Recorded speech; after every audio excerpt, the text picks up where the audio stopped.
Redshift here, doing my part to shift perceptions out of the pink and into the red.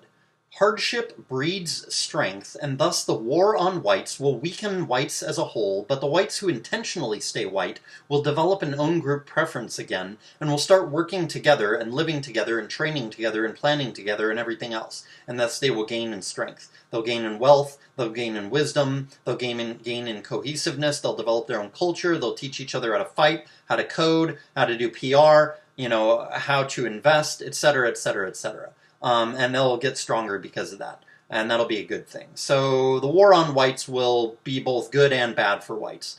Lack of hardship has harmed whites, but hardship will fix the problem. The hardship of, whites being, discriminated against legally, culturally, miscegenation, etc., right? The problem of war on whites is the solution to white weakness. And eventually, the solution will eventually also become a problem too. Whether a few years later, or several decades later, or 100 years later, at some point, the solution will also become the problem. Because this is yin and yang, The solution becomes a problem, which develops its own solution, which also becomes a problem later on. So this whole thing of solutions and problems, the solution actually is the problem. And the problem is the solution, much like in medicine. Ancient doctors, through all of human history, knew that a lot of poisons were actually medicines when used in very tiny amounts, right? So this is kind of the same thing, right? Medicine can be poison if you take too much of it, and poison, if you take the right poison and in the right tiny amount, can actually be medicine. So this is just another example of the whole thing with the solution is the problem, and the problem is the solution. That's what I wanted to say in this video. I also want to point out a bit of Illuminati propaganda, which is in a Meg Donnelly song. The song is called Smile, and she's saying, "We're young and dumb." And it made me think that there's a Khalid song.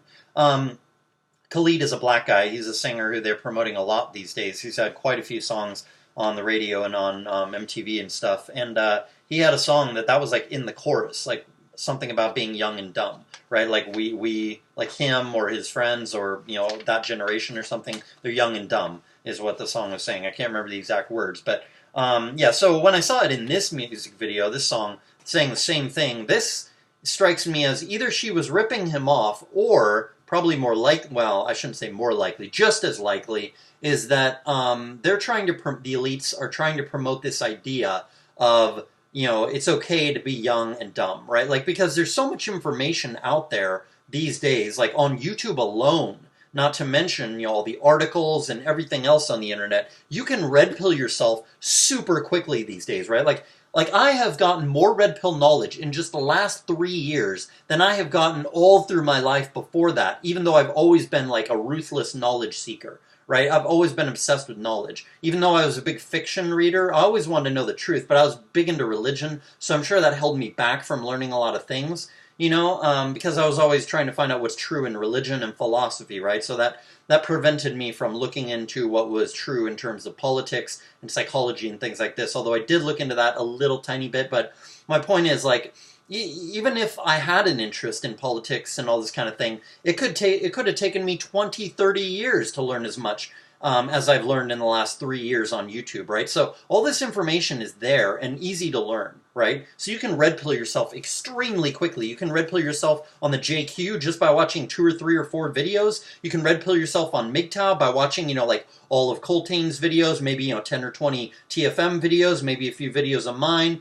maybe a few videos from, Hammerhand and a few videos by, a few others, black pill presentations, and some others. You could, Zeitgeist Eater, you could red pill yourself super fast in just a few days if you knew which videos to watch, right? That's the only problem these days with red pilling yourself, is there's so much information, you got to find the good information, and you may have to sort through 20 or 30 or 50 videos on a particular topic before you find a good video on that topic, right? Especially when it comes to MGTOW, right? Because there's a lot of vitriol and maybe not such great content. Not that I'm criticizing it. I think it should be out there, and I think it's good. I'm just saying, if you knew exactly which videos to watch on every topic, you could red pill yourself in 1 or 2 days on 2 or 3 or 4 topics: fiat currency, the JQ, MGTOW, false flags, etc. You could red pill yourself so fast. So the elites want to promote this idea of being young and dumb as if it's a good thing, right? Like it's just okay to be oblivious. Don't bother seeking out information. Just be young and happy and stupid. It's cool to be stupid. It's just part of being young. They want to promote this idea because that's one of the only ways they can keep people from getting red pilled,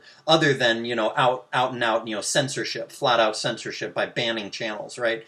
So, and that's probably coming in the future, but it's not here yet. So, because they can't enact it too quickly, the censorship, right? Because if they enact the censorship too quickly, then everybody goes up in arms. Everybody gets super pissed off. Everybody starts, new businesses and or supports Freenet or whatever, and tries to, find a solution to the censorship. But if they incrementally, very slowly ramp the censorship up, everybody just gets used to it at every level before they ramp it up again. And then, because you've gotten, tolerated it, and then you tolerate the next level, and then you tolerate the next level, and then you get used to the next level and tolerate it, and then you get used to the next level of censorship and tolerate it, and then you get used to the next level of censorship and tolerate it, and eventually you've gotten used to and are tolerating the most extreme censorship imaginable, right? So this is how the elites win. This is how they operate. We have to be aware of this. We have to fight it. And pointing out propaganda, like in this Meg Donnelly song Smile, that's promoting people to be young and dumb as if it's something fine, as if willful ignorance is not a crime. I mean, it's not a legal crime, but it's a moral crime, right? It's wrong to be willfully ignorant. Ignorance is one thing, but willful ignorance is, in my mind at least, pretty much an unforgivable sin. The only way to achieve forgiveness for that sin is to turn around and change your mind and decide to not be willfully ignorant anymore, right? I guess that's about all I had to say in this video. This has been Redshift. Hit the thumbs up button if you liked it. Hit the thumbs down button if you didn't. Peace, trucks.